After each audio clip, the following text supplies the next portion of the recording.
Lunes malinis. Yung mga ibang ano dito, mga hanging cabinet, na-install ko na nung ano, kailan ba yun? Saturday. Tama, nung Sabado. Kaso itong isa nagkaroon ng problema, masikip. Kaya binalik ko, ni-repair ko muna, binawasan ko. Wala sa ayos kasi yung ano doon, yung plastering. Hindi pala pantay-pantay. Nung sinukat ko yung kinuha ko na yung pinaka maliit na sukat. May lumitaw pa rin na diferensya. So ginawa ko, pinulaut ko na lang tong isa, ni-repair ko, yan na. Pinag-repair na yan. Nagbawas pa ako ng 1 centi. So ito ayos na, ibabalik ulit doon. Tapos na-repaint ko na rin. Ayan, pati itong mga shelves, naapektuhan yan, nabawasan din ng 1 centi yan. Tapos lahat yan, pati yung mga railing.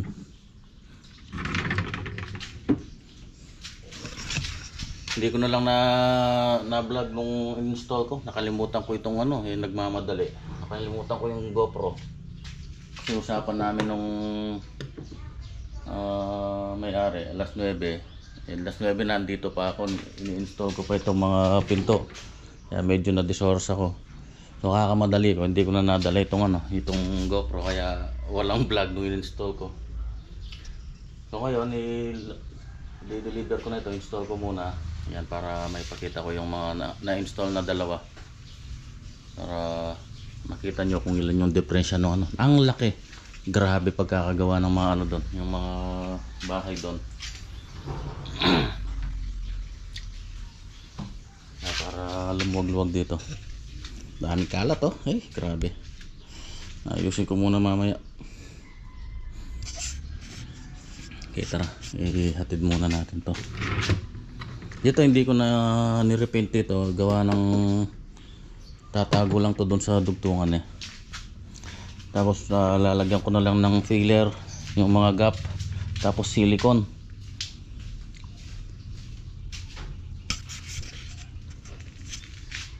Bili pa pala ako ng ano, lacquer thinner, naubusan. Isang balde naubos na. Isang balde yung binili ko nakaraan. Kulang pa rin eh. 2 galon pa siguro. Okay, let's go, let's go. Yan na, para pernalyas natin. Ano pa ba? Hoy, poy, huwag ka sasama. Huwag ka sasama! Alis dyan!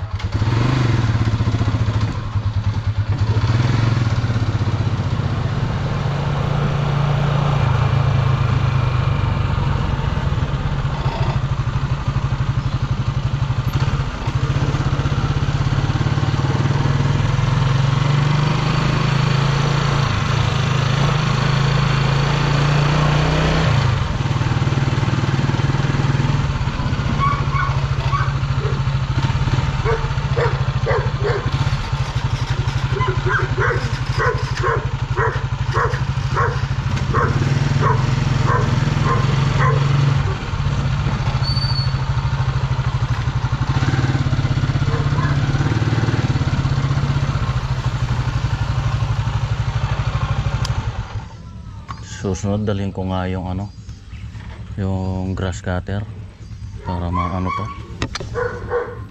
Tulong na lang natin sa may-ari. Kapal ng damo. Okay, ito na. Yung susi binigay na lang sa akin nung may-ari nung nakaraang nag-deliver tayo dito. Ayan o. Yun.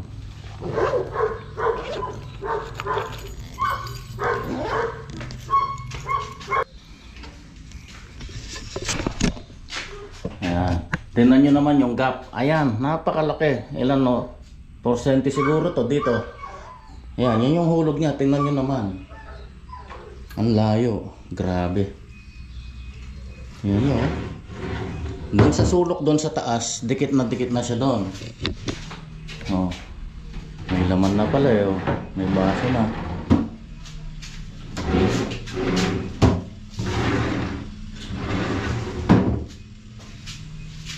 Tapos nung ilalagay ko na yun dito, Tingnan nyo na nga kayo, ang layo ng ano niya, hulog niya. Yan yung hulog na siyempre susunod natin sa hulog. Hindi na natin pwedeng ano doon, nakatingala. Ito, mula sa hulog. Nung sinukat ko kasi to dito, yun ang nakuha ko. Ngayon pala, mas grabe pa pala yung ano. Dito oh, yan oh, layo oh. Kaya 1 cm pa yung diferensya. Okay, babaan natin para mailagay na. Tanggalin muna natin yung pinto at saka yung mga shelves. Hindi natin may install to pagka nandito yung mga ano.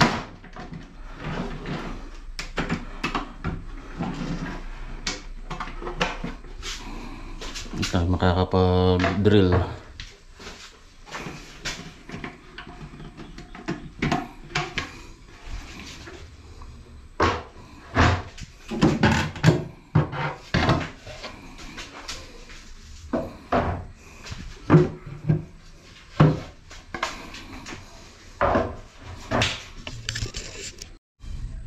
Ayan o, halos sumakto na.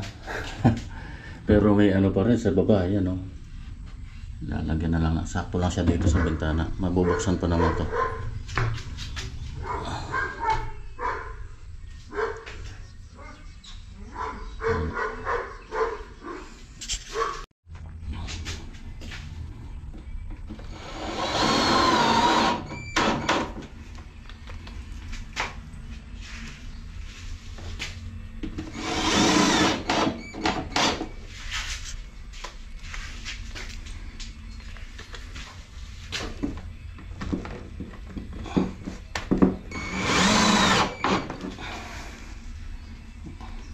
Apat lang, sapat na.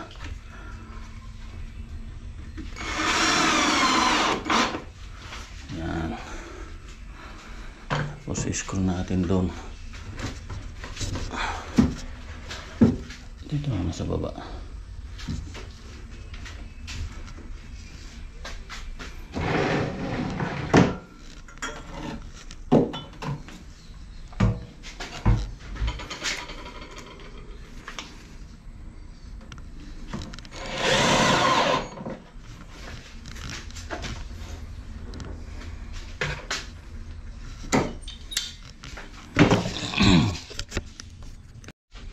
Okay, kalas. Ayan o. Wow naman. Ang ganda-ganda. Ilalagyan ko na lang ng mga filler to pagka dineliver natin yung kitchen counter dito. Ayan. Ito yung gagawin natin pag uwi.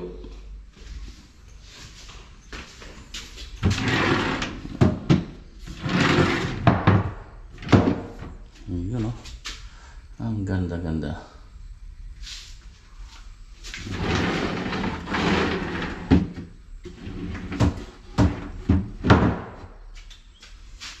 Okay, tara let's. Tapos na rin. You know, good morning. May prepare ko na yung mga piece o yung mga piraso ng ano, yung counter. Ito mag-a-assemble na. Ito yung mga sidings. Tapos ito yung sa harap niya.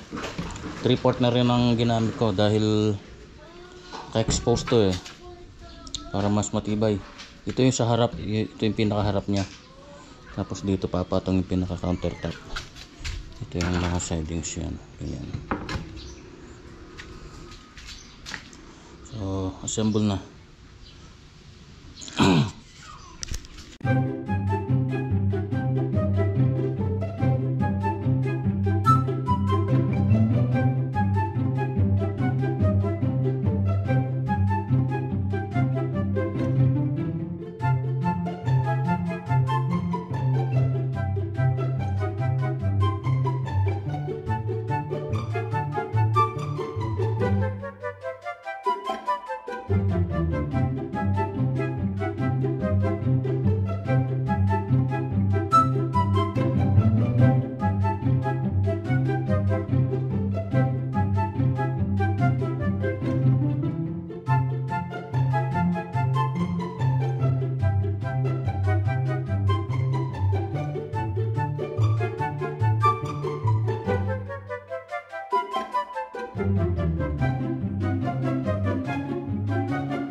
Yan na bale.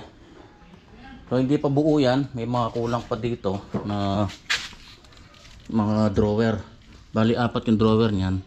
So tingnan natin dito sa gitna, dun yung mga ano naman sliding.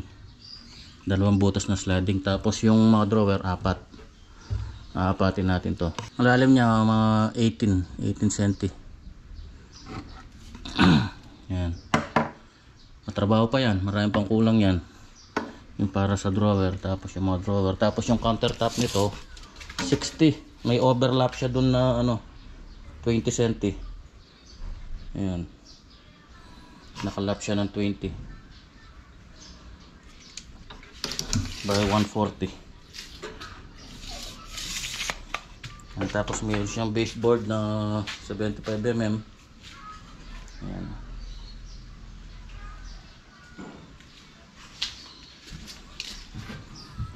Simple lang to pero matrabaho. Iba yan. Puro plyboard lahat yan.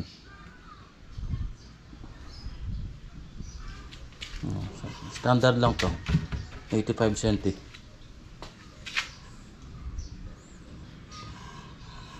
Namaya ko na ituloy. Tara muna sa kubo.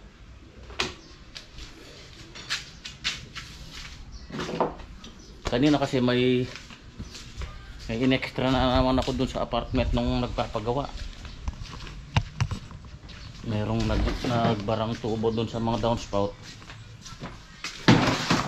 Inayos ko muna, tapos nilagyan ko siya ng catch basin.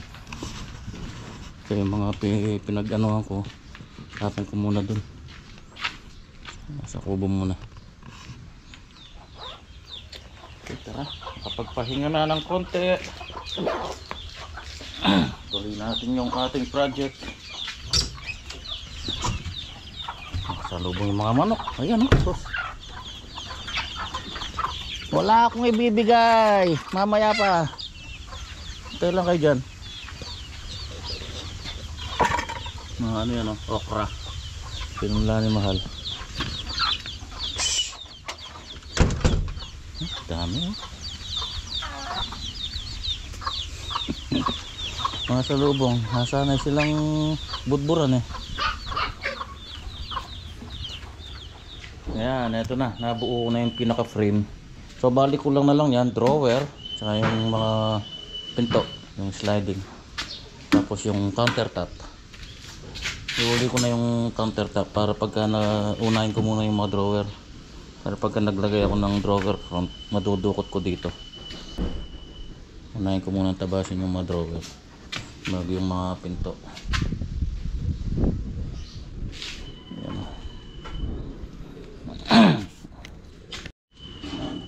Bali mangyayari niyan, yung pinaka countertop natin, nakalap din siya ng 3/4 o yung kapal nitong plyboard. Yan, nakalap siya dito para pagka yung mga drawer papantay siya dito pagka isinira yung drawer. Yan. Yung drawer kasi natin nakatapal lang din yung pinaka drawer front niya dito, hindi siya naka-flush sa loob. So ilalap natin siya dito ng 3/4 din yung kapal ng ano plyboard.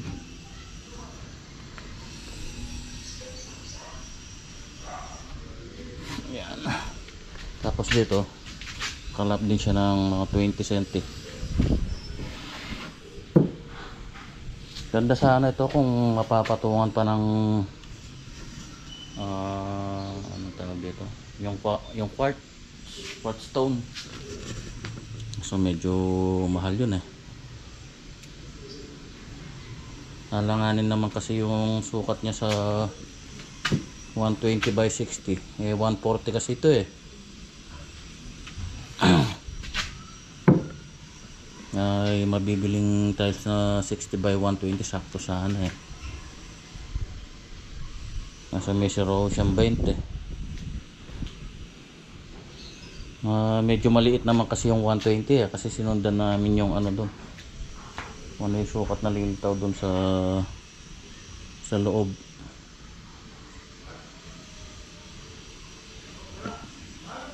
Okay na yan kahit plyboard lang.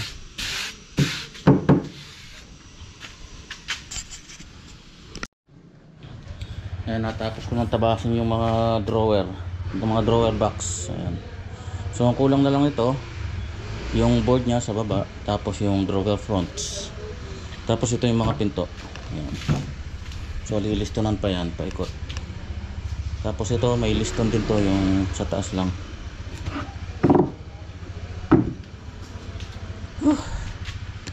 Bukas naman. Grabe, at least nabuo ko ngayon.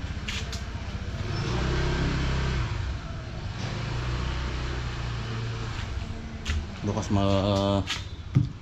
kukumpleto ko na to. Bukas ito na yung unahin ko, yung mga drawer. Yan ang matrabaho. Pakatrabaho yung drawer na yan.